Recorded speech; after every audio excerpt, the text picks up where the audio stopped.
Enfim, tem uma série de interesses envolvidos ali e é por isso que o nosso trabalho na hora de reportar é tão difícil. Hoje a jornalista, a colunista da Folha de São Paulo, Mônica Bergamo, publica uma informação que eu acho que tem duas formas de ver. A Mônica Bergamo publica o seguinte: esse é o lead da Mônica Bergamo, os mesmos banqueiros e autoridades que disseram, tá aí, ó, que Moraes pressionou o Galípolo, falam agora que a PF também sofreu pressão de Moraes. E aí a Mônica Bergamo foi procurar o diretor-geral da Polícia Federal, Andrei Passos Rodrigues. E o que ele disse? Eu já tinha ouvido ele não usa o termo, mas ele trata como fofoca em Brasília, e ele diz taxativamente: isso é mentira. Isso nunca aconteceu. Eu nunca conversei com o ministro Alexandre de Moraes sobre Master. E pior, eu falo com ele muito por conta das investigações que estão em andamento. A gente sabe que o Alexandre de Moraes tem os processos mais ruidosos dos últimos 7 anos sobre as costas dele. Então o Andrei diz: isso é mentira.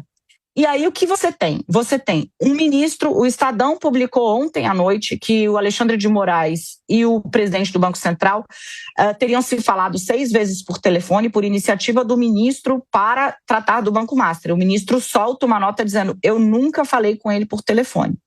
Gabriel Galípolo diz que não houve pressão do ministro ou qualquer gestão do ministro em relação ao Banco Master.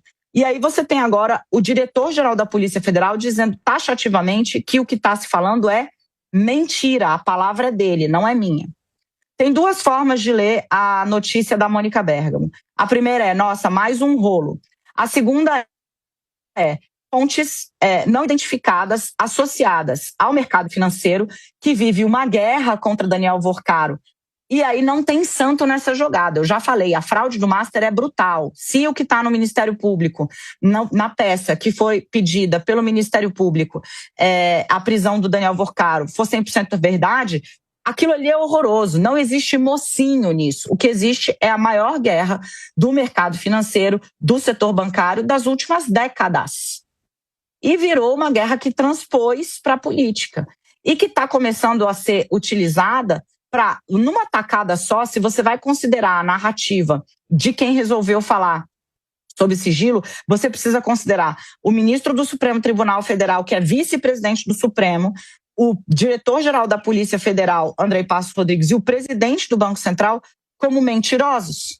Porque os 3 não estão falando em off, eles estão falando em on e dando datas e de negativas taxativas. Assim, se isso se prova lá na frente uma mentira, é problema não para 1, não para 2, mas para 3 nesse momento. E aí a gente precisa voltar um pouco, Natália, e já entendi que preciso te devolver a bola, para anos atrás, onde a gente mergulhou muito fundo em determinadas circunstâncias, sem que todo o quadro tivesse esclarecido, né? Nesse momento, eu vou com o professor Paulo Serrano, que esteve aqui com a gente ontem e falou: é cautela. O que eu tenho de informação é: o Banco Central, o presidente do Banco Central e Alexandre de Moraes se reuniram sim, pessoalmente. O tema era Lei Magnitsky e o caso Master foi citado lateralmente, porque só se falava nisso em Brasília, quando a Magnitsky foi imposta, tanto a Moraes e um mês depois a mulher dele, entre julho e agosto.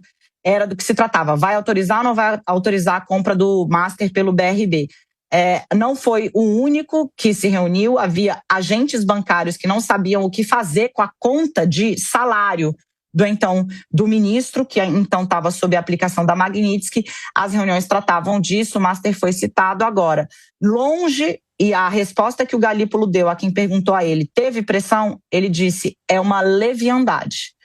Foi o que eu apurei, foi o que escrevi, e convido quem quiser mais treta de política a visitar a coluna, porque amanhã tem mais. E acelera com uma precisão a análise